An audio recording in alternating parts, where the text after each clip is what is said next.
This Week in Recruiting, and I'm joined by Horns247 recruiting insider Mike Roach, one of my good friends. Man, I'm so happy and thrilled to have you on the show as always. Thanks for jumping on with us. Always excited to be on with you, my man, and always excited to do stuff with the greatness of Dave Campbell's. Appreciate that shout out, and of course, you are one of the top recruiting insiders, not only in the state of Texas but the entire nation. You're always plugged in with the latest goings-ons, and one of the guys. I'm not going to bury the lead this time. I got to jump straight to it, because one of the guys I get a lot of questions about, and he's not even from the Lone Star State, is quarterback Arch Manning. And I think it's probably some combination of name power, talent, and position value that brings him up all the time. But what's the latest on Arch, and as it relates specifically to Texas? Well, we're set for another weekend of Arch Madness in Austin as he is coming in for his official visit. It is, let me count him. I think it's his fourth visit to Texas. He's done 2 springs and a fall, and then this one. So yeah, that'd be his fourth visit to Texas. And it's kind of, I would say, the culmination of everything Steve Sarkisian's been working for in recruiting. It's kind of comes to this weekend, and that's because him being the number 1 player in the class, him being able to attract other talent, the name power, being from what I call the first family of football, all those things come together to make it such a high profile recruitment. And there's 1 or 2 of these every year, but I don't know, I haven't ever covered one like this. So I think Texas has kind of gone from dark horse in a school that people have talked about, hey, maybe they could hang around, to they're right in it with Georgia.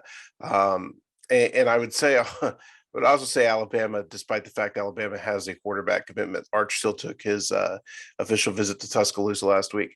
This will be his last one. And then we don't really know what's going to happen. There was a lot of thought that he takes all of his visits and makes a decision this summer, but he has talked about pushing it out to the fall. And if that happens, it just gets crazier and crazier. So, yeah, it's going to be a big weekend in Austin. A lot of big visitors actually coming, aside from Arch Manning, including, like Malik Muhammad from South Oak Cliff, Jaquez Petaway from Langham Creek down in the Houston area, Mikhail Harrison Pilot from Temple, and Will Randall, who's Arch's good friend and teammate. So it'll be a big weekend in Austin, and I'm sure I'll be on call all weekend.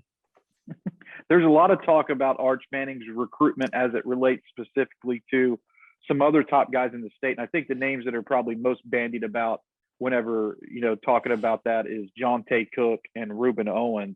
I've been in the recruiting game a long time, Mike, and I know that there are certain guys who want to play with each other, but when it really boils down to it, it almost always is a very individual recruiting process, despite the fact that some of these guys want to probably be on the same team together if it all works out in a dream world. Are these recruitments really that closely related? Is Arch that magnetic in the recruiting process as you've covered it? I mean, you've been around it now and covering it for a while. Is he that special type of recruit who will just automatically draw others into the class?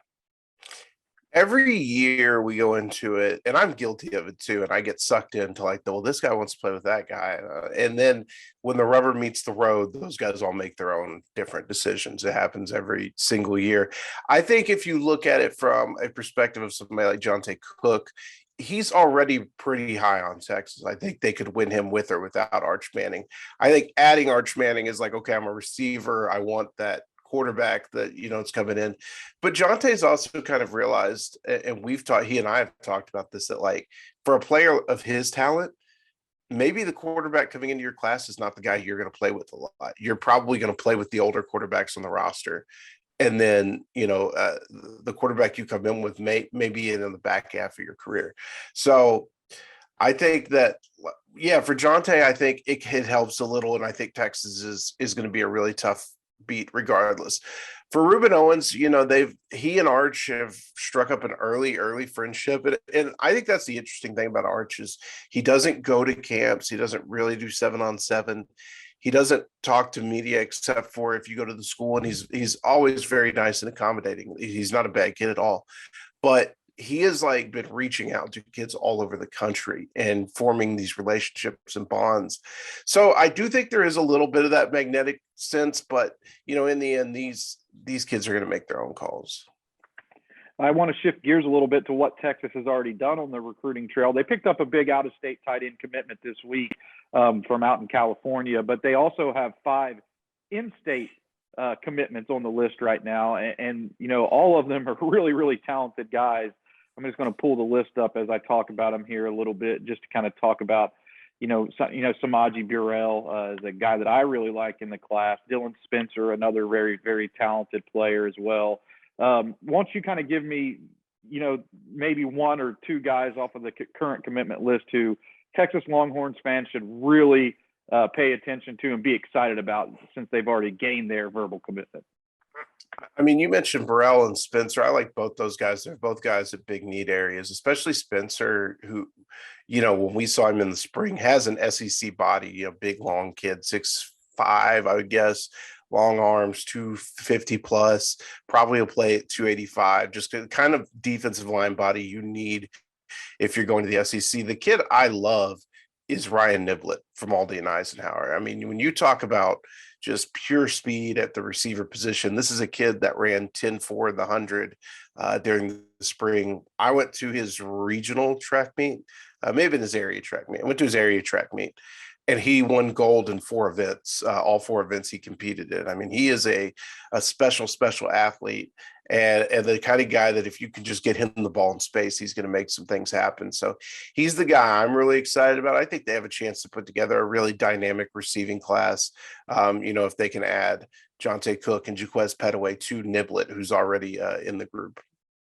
That would be a special class of speed too, especially when you take into account Trey Wisner who's now at DeSoto now as well, another guy who has that dynamic change of pace, with the football in his hands. I think it's really sorting out to be pretty special. But there are some big targets still on the board, and I want to kind of focus on the in-state list right now a little bit. Who are the guys that we should probably pay most or the closest attention to heading down the recruiting home stretch as, the early signing period approaches? Who are those big names that Texas really has a chance to lure in? Well, on the offensive line, I think that, obviously they signed probably the number 1 offensive line class in the country last year, with 7 guys, big names, Kelvin Banks and Cam Williams and Devon Campbell in there as well. So, I don't expect them to take as big of a group, but you always got to take a good line class. And I think Jaden Chapman from Harker Heights is going to be a guy to watch. I think Connor Stroh from Frisco Wakeland. Those are 2 guys that I can see, potentially ending up in this class. The defensive side of the ball is really where it gets interesting to me, because they're in the mix for a lot of big name guys, but they're not, I wouldn't say a heavy favorite for any of them. So they could walk away with a lot of talent, or they could walk away with, some misses there. And I think when you look at guys like Anthony Hill, obviously Darian Gillette from Marlin, they're looking to really add to that linebacker room. And then in the secondary, Javian Taviano and Malik Muhammad, those are guys at the corner position. They would love to add to a class that already has Jamel Johnson in the secondary. One school that's right up the street, won 3 state championships in a row, has a couple of guys offered by Texas, Jaden Greathouse and Colton Vasick. Is Texas squarely in the mix for keeping those guys at home, and what's the battle shaping up for those 2 guys specifically?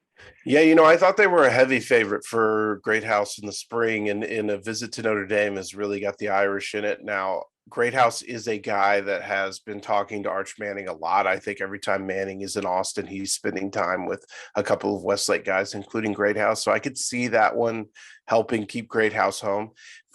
Funny enough, as we record this, Colton Vasick is currently on his official visit to Texas on a midweek trip. So I think Texas kind of maybe fell behind there in the spring and are trying to make up some ground. I think Oregon's really strong, but Vasick is a Texas legacy. His dad played there. And I think I think people nationally have kind of picked it up, but I think he's a special talent as an edge rusher. And we kind of saw that in the state championship game last year when he won defensive MVP, but you just don't see frames like that a whole lot. And I think for me, he kind of had a slow start to his recruitment. I never got it. Yeah, he's a big time player, and he's one of the guys that we recently bumped up. I think we moved him up to number 9 in the in-state rankings, and just a lot of that not only combined with film, but his development off the field. He's starting to add some good weight, and he really passes the eyeball test now. In addition to being a coach's son, which I think makes him even that more desirable, that he understands the techniques and the nuances of playing along the defensive front. But that's why you listen to Mike Roach. This is a guy who knows everything there is when it comes to recruiting. You can follow him at Mike Roach 247. And of course, you can follow all of his fine work over at Horns247, where he'll keep you dialed into all the latest goings-ons and keep you plugged in behind the scenes of Texas Longhorns recruiting. Mike, thanks for joining us today, and we look forward to how this year is going to unwind. All right, I appreciate you guys always have me on. Shout out to the whole crew, you and I'm sure TJ will edit this video. So shout out to TJ.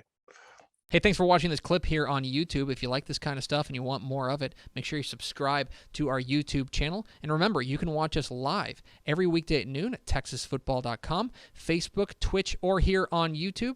And if you want more of the best coverage of football in the state of Texas, check out TexasFootball.com and become a Dave Campbell's Texas Football Insider at TexasFootball.com/subscribe.